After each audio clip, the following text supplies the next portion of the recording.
কি হবে? নবী বলেন দ্বিতীয় প্রশ্ন হবে ওয়ামা দীনুকা, তোমার দিন কি? আমি যে ইসলামের দাওয়াত নিয়ে এসেছি, দুনিয়ায় যদি এই ইসলামের উপর তোমরা প্রতিষ্ঠিত থাকতে পারো, তাহলে মৃত্যুর পরে কবরে যখন দ্বিতীয় প্রশ্ন করবে, দ্বিতীয় প্রশ্নের উত্তর তোমরা সুন্দরভাবে দিতে পারবা। দীনিয়াল ইসলাম। কাফেররা বলে হুজুর তাইলে ৩ নাম্বার প্রশ্নটা কি? নবী বলেন ৩ নাম্বার প্রশ্ন হইল মা কুনতা তাকুলু ফি হাক্কি হাযা রাজুলুল্লাযী বুইসা ফীকুম। আল্লাহু আকবার। নবী রাহমাতুল লিল আলামিনের আরো একটা বর্ণনা আসলো। আমার নবী বলেন কাফের বেঈমানদেরকে জিজ্ঞেস করবে ওমান নবিয়ুকা, তোমার নবী কি? মুমিন আর মুনাফিকের কবরে জিজ্ঞেস করবে মা কুনতা তাকুলু ফি হাক্কি হাযা রাজুলুল্লাযী বুইসা ফীকুম।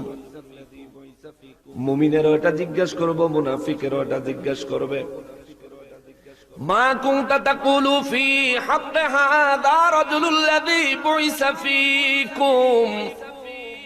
এই যে ব্যক্তি তোমাদের মাঝে আল্লাহর পক্ষ থেকে হক নিয়ে, সত্য নিয়ে আগমন করেছিলেন, এই ব্যক্তি সম্পর্কে দুনিয়ায় তুমি কি বলতা?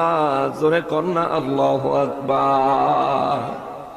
মা কুনতা তাকুলু, এই ব্যক্তি সম্পর্কে দুনিয়ায় তুমি কি বলতা?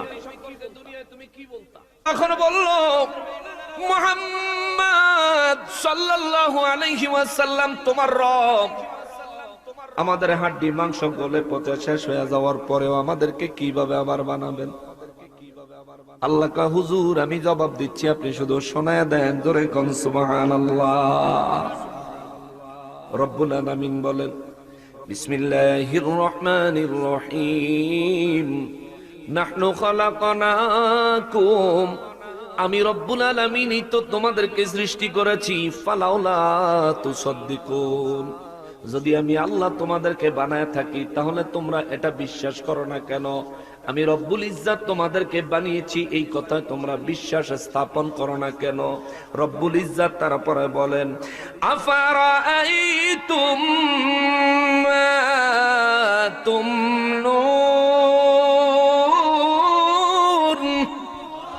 জোরে বলেন আল্লাহু আকবার। রব্বুল আলামিন বলেন আফারাআইতুম, এ দুনিয়াবাসী রে, তোরে আমি কবর থেকে আবার পুনরায় জিন্দা করব, পুনরায় বানাবো কেমনে, এটা নিয়ে তুই প্রশ্ন তোলস। আল্লাহ কয় তুই ভাইবা দেখছস নি, চিন্তা কইরা দেখছস নি? কি ভাবতাম? মা তুমনুন, তোমার ভিতরে আমি আল্লাহ